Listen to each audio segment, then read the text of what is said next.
Es un día para hablar de historia, del contexto que rodeó a esa Revolución de Mayo. Tenemos otro invitado. Así es, Gabriel Limeglio. Buenas noches, Gabriel, gracias por venir. Historiador argentino, investigador del CONICET también. Nos contabas, Gabriel, que tu ámbito de estudio es la participación política. ¿Qué nos podrías contar, ya digamos, por afuera de los libros de esta participación? ¿Qué notaste vos en el siglo XIX?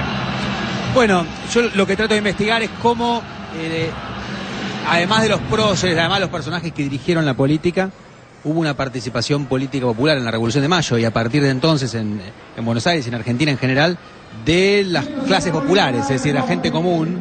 Es decir, que me parece que es importante tratar de agregar a el estudio de la historia cómo participó la gente que no eran los grandes dirigentes, pero que también fueron fundamentales en el desarrollo de la historia, ¿no? Justamente. ¿Cómo lo hacían? Bueno, hubo participaciones diferentes. El 25 de mayo de 1810 hubo una participación menor de los sectores populares, pero a partir de entonces, cuando empieza la revolución, empieza a haber movilizaciones, presiones populares a los dirigentes políticos para, digamos, obtener también que ciertos intereses populares se vean contemplados en la revolución, ¿no? Entonces, por ejemplo, la animosidad contra los españoles no fue traída por los grandes dirigentes, sino que fue una cuestión popular. Es decir, la revolución no se hizo contra los españoles, pero en la ciudad había mucho resentimiento a nivel popular con los españoles, y eso hubo una presión popular para que hubiera medidas concretas contra los españoles. Es un ejemplo de los varios que hubo, o la presión de los esclavos para conseguir la libertad, etcétera, etcétera. Es un ejemplo, Gabriel, el éxodo jujeño en esa participación. Si recordamos lo que hizo el pueblo. El éxodo jujeño es un muy buen caso, porque ahí es diferente, porque ahí en realidad es un éxodo bastante forzado. Es decir, en realidad no hubo un entusiasmo muy grande por abandonar algo que es bastante trágico, es tener que abandonar un territorio, sino que fue más bien forzado por Belgrano, que necesitaba eso como táctica militar. La participación muy fuerte en Salta y Jujuy se dio unos años más tarde, a partir de 1814 sobre todo, cuando hay una resistencia grande a la ocupación realista de Salta, y a partir de ahí sí, digamos, lo que empiezan a ser llamados gauchos por primera vez en la zona, se lanzan a la lucha independentista de manera muy activa, y son estas famosas fuerzas que hacen la guerra irregular con Güemes. Aprovecho a decir que hoy precisamente se cumple un aniversario del fallecimiento de una gran luchadora que fue Juana Zurduy. Digo yo porque uno habla de los criollos, discúlpenme, tengo que representar al género, ¿no? Pero ahora sí la mujer tiene participación, libertad, pero en aquellos tiempos no eran personajes como lo eran los varones. Bueno, puso a disposición a sus propios hijos en la lucha Juana Zurduy, nada menos. Sí, Juana Zurduy cumplió un rol bastante particular, que es que en un punto ocupó un lugar masculino, que era el lugar de la guerra, ¿no? Pero hubo otras mujeres que participaron en la revolución desde un lugar más habitual de mujeres, es decir, aunque no podían votar, aunque no podían ocupar posiciones de poder, hubo, por ejemplo, las famosas tertulias en Buenos Aires dirigidas por mujeres, que eran como clubes políticos donde se reunían distintas tendencias de la dirigencia revolucionaria. Hubo las mujeres populares que acompañaban las movilizaciones, que participaban en las fiestas cívicas, que empezaron justamente hoy, hace 200 años. Hoy es el bicentenario de la primera fiesta maya, ¿no? La primera fiesta para festejar la revolución. Entonces, una presencia política femenina, más allá de estas grandes figuras, como Juana Zurduy, que es más bien una excepción que la regla, ¿no? Pero las mujeres podían salir a la calle en ese 25 de mayo de 1810, había mujeres también, en menor cantidad que hombres. Ahí había una gran diferencia social. Las mujeres, cuanto más alta era la clase social, las mujeres tenían en realidad menos posibilidad de salir. En una mujer, digamos, de prestigio social, de la élite de la época, era muy mal visto que participara de una movilización. Pero las mujeres populares, las que vendían, las famosas que vemos en los actos escolares, mazamorrera, etcétera, estaban en la calle, las lavanderas, es decir, tenían una presencia callejera mucho más importante que las mujeres de alta clase social. Era una sociedad que empezó a comprometerse, entre comillas, con lo que era una causa, que era la independencia, o ir camino hacia la liberación de lo que era el poder español. Sí, lo interesante de esta época es que, como pasa muchas veces con las movilizaciones políticas, había muchos intereses diferentes en una misma causa, ¿no?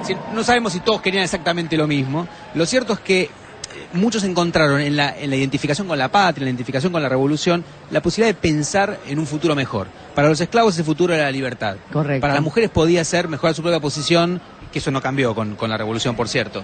Para, digamos, los gauchos de Güemes puede significar también luchar por la tierra, luchar por mejores condiciones de vida, por igualdad racial, en un lugar donde no tener sangre blanca era considerado jurídicamente desigual.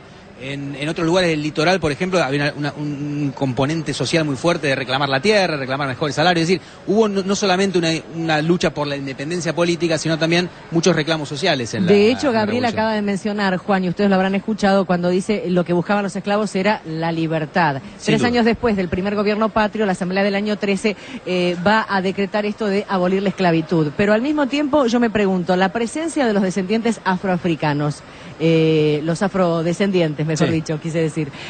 ¿Cómo participan desde la primera Junta de Gobierno en estos movimientos? Bueno, una mínima aclaración. Lo que hace la Asamblea del año 13 es la libertad de vientres, con lo cual los hijos de las esclavas, que eran las que transmitían, era por vía materna que se transmitía la esclavitud, van a nacer libres. La esclavitud técnicamente sigue hasta la Constitución del 53, porque uno de los problemas que tiene la revolución, una de sus contradicciones, es la idea de libertad y la idea de propiedad. Es decir, el derecho de propiedad se considera un derecho en esa época inalienable. Entonces, ¿cómo hacer una revolución dirigida por dueños de esclavos? Muchos de nuestros próceres tenían esclavos. Entonces, ahí hay un problema y los esclavos empezaron a tratar de trabajar sobre esa contradicción. Por ejemplo, presionando, por ejemplo, para que los mandaran a pelear a la guerra, porque el soldado que entraba al ejército se convertía en liberto. Es decir, que cuando terminaba su servicio era libre. Por eso para los hombres, para las mujeres fue más difícil, como suele pasar. Hubo una posibilidad en la guerra en conseguir la libertad, a través de ser soldados de la patria. Por eso hubo un entusiasmo muy grande de los esclavos por participar en los ejércitos. Buena parte del ejército que cruzó los Andes es un ejército compuesto por africanos, ¿no? O por descendientes de africanos. La participación política que tenemos en la Argentina, ¿dirías que tiene su comienzo en la Revolución de Mayo? ¿Es un sello que nos quedó? ¿Hubo momentos de mayor y menor participación? Argentina es un país que ha tenido muchos cambios a lo largo de su historia, pero yo creo que sí hay una impronta que viene de la revolución, que es esta presencia popular en la política. Creo que hubo oscilaciones a lo largo de la historia, pero es una marca de origen, diría. Incluso un poco anterior, ya en la colonia había participación popular, con menos peso que después de la revolución, pero existía. Algo que se inventa en estos años es, por ejemplo, en Buenos Aires, es la presencia en la plaza, ¿no? Desde 1806, que se pide que el virrey Sobremonte no vuelva a la ciudad de Buenos Aires, y sobre todo en 1810, y a partir de ese año, concentrarse en la plaza para exigir algún cambio político se convierte en una práctica que nunca murió en Argentina y que sigue siendo fundamental, ¿no? Ocupar esta plaza es, bueno, simbólicamente fundamental. Por lo pronto, mi última pregunta, Gabriel, tiene que ver con la historia como materia que se da hoy en los establecimientos educativos, llámese la primaria, la secundaria, incluso la universidad. ¿Hay una apertura más grande o una inquietud de parte de los jóvenes con la historia argentina? Porque antes te daban historia antigua, moderna, contemporánea, pero era más lo que pasaba afuera que lo que pasaba en tu país. Sí, yo noto cierto interés renovado, ¿no? Creo que esta es una época muy interesante, sin duda, donde Argentina es un país donde todo el tiempo está pasando algo, entonces eso creo que todo el tiempo nos hace revisar el pasado, ¿no? Y también creo que por primera vez se está viendo más la historia argentina en clave latinoamericana. Y eso es muy importante, porque en general todos nuestros países latinoamericanos suelen estudiar su historia, la historia europea y su propia historia.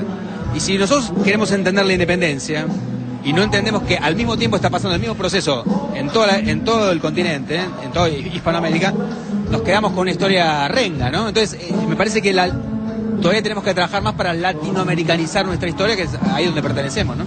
Bueno, Gabriel, muchas gracias.